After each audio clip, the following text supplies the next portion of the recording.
Mitch Bolo here for Eagle Radio. We are with a tribal council candidate. Welcome, Suzie Elmblad. Thank you, Mitch, for having me down this morning. Glad to have you here. Okay, first we'll run over the format here. Suzie, I have a pool of 50 questions that I have created with the help of AI. I'm going to set a timer for 5 minutes. I will pose a question. You can answer the question or you can say pass. You can take as much or as little time on a question as you'd like. When you're ready to move on, just say next question. I will wait for you to say next question before moving on. Sound good? Sounds good. All right, so first thing we're going to do here, I got my questions, shuffled them up. I'm going to start my timer. And here we go. First question, number 3. What's your vision for the tribe's future?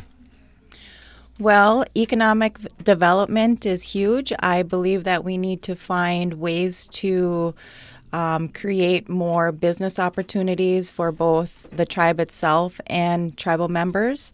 I think we need to find new solutions to make money for the tribe so we can support our general welfare programs and support all the other programs that the tribe pays for our community. Next question, please. Number 34, what's your plan for tribal law enforcement? Well, we are now we do have the tribal codes online, so a lot of people that have questions in regards to our laws, it is accessible to tribal members on our website.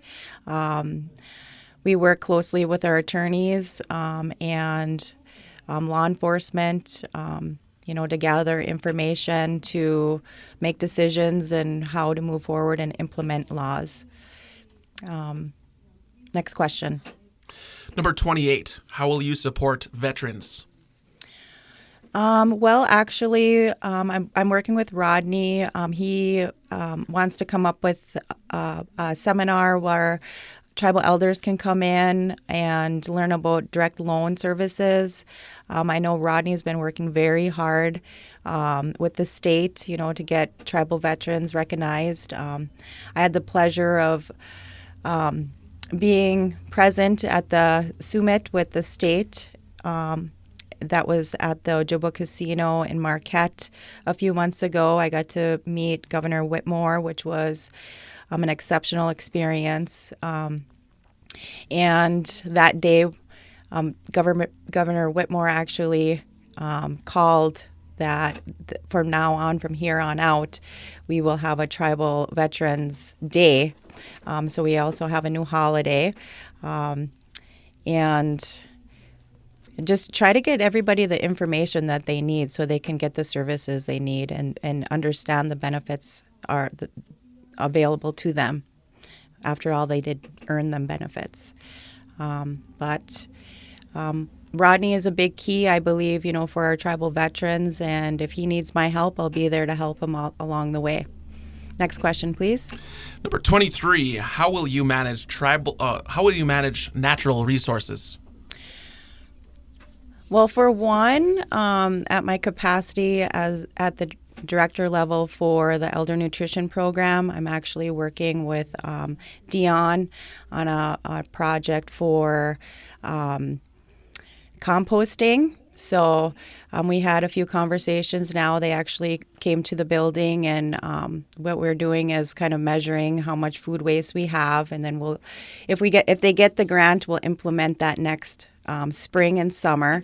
And the hopes are to, make our own composting, and then maybe create our own raised flower beds, vegetable gardens, and then just move from there.